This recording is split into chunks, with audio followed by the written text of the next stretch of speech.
The Blind Beggar. There was once a barber in Kabul who, through the passing years, went blind and had to give up his trade. But having a family to keep, the barber took to begging and, to his surprise, found that begging brought him more money than he ever earned as a barber. Not only was the barber and his family able to live in reasonable comfort, but he was able to save, and eventually he was the proud possessor of 100 pieces of silver, which he always carried around with him in a small bag well hidden in his clothing. One morning, as he sat in his usual place outside the mosque begging, his hidden hoard of silver started to worry him. Supposing the bag burst or someone waylaid him? These were disturbing thoughts. Then he had an idea. When he went into the mosque to say his prayers, he always knelt in the same dark corner and he remembered there was a loose board in the floor. Surely that would be a good place to hide his money. So that evening, when he went into the mosque, he waited patiently until he was sure everyone else had departed. Then, taking out his knife, he cut up the floorboard and, feeling carefully underneath, found a ledge on which he placed his bag of silver. After putting back the floorboard, the beggar shuffled out of the mosque, happy not to have to worry of carrying his small fortune with him.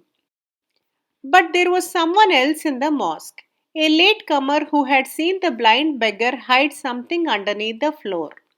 No sooner had the beggar gone when the stranger went quickly to where the beggar had knelt, and it did not take much effort to find the hidden treasure. The following week, the beggar decided it would be wise to check that his hidden bag of silver was still safe. Waiting until he knew everybody had left, he made his way into the mosque. But when he searched his hiding place, he sadly realized he had been robbed. Instead of crying over his loss, the beggar quietly resolved not only to find the culprit who had robbed him but get his money back as well. The next day, he took his youngest son with him to his usual begging place outside the mosque. Sitting himself down with his begging bowl, he whispered to his son, "Sit close by my son and watch everyone who passes. If someone smiles at me or eyes me with satisfaction, find out who the person is." Days went by and nothing happened.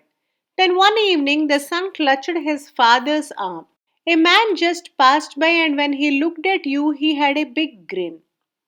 Follow him and find out who he is and where he lives," urged the beggar. "There is no need, father," the boy replied. "The man is Abdul the merchant who has a shop on the other side of the square."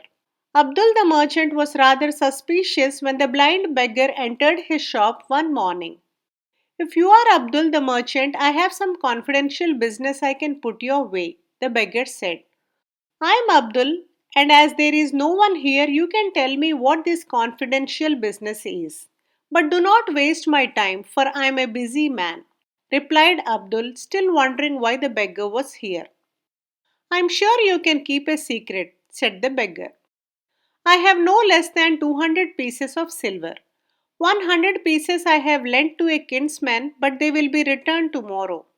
The other 100 is safely hidden. Now, what I propose is that I give you the 200 pieces to invest for me in your business.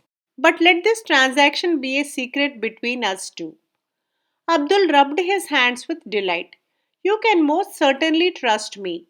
Bring me the silver, and I swear no one will ever know of this deal." But in his mind, Abdul was fondly thinking, "This beggar is a fool. He obviously does not know that I have already stolen some of his money. I will put back the money I took from the mosque, then tomorrow this poor fool will bring me all his wealth and I will keep the lot." That night, Abdul put back the bag of silver under the floorboard in the mosque and went back conjuring wonderful ideas on the money the beggar would bring for him to invest. Into his own pocket it would go, and it would be no use the beggar shouting thief, because who would ever believe a beggar could possibly own 200 pieces of silver? But next day the beggar never appeared, and Abdul spent hours gazing out of his shop door for his rich benefactor. Abdul lost no time the following day and hurried to the mosque, and there outside, squatting in his usual spot, was the beggar. Abdul knelt down beside the beggar and whispered, "It is I, Abdul. Where is the money?" The beggar said in a sad voice, "My kinsman ran away with the 100 pieces of silver I loaned him, and some robber stole the other 100 I had hidden." The beggar looked so pitiful, but at the same time his hand was fondly patting his bag of silver so kindly restored by Abdul the merchant. Please like, share, and subscribe if you enjoyed this video. Do provide your feedback in the comment section below. Thanks for listening.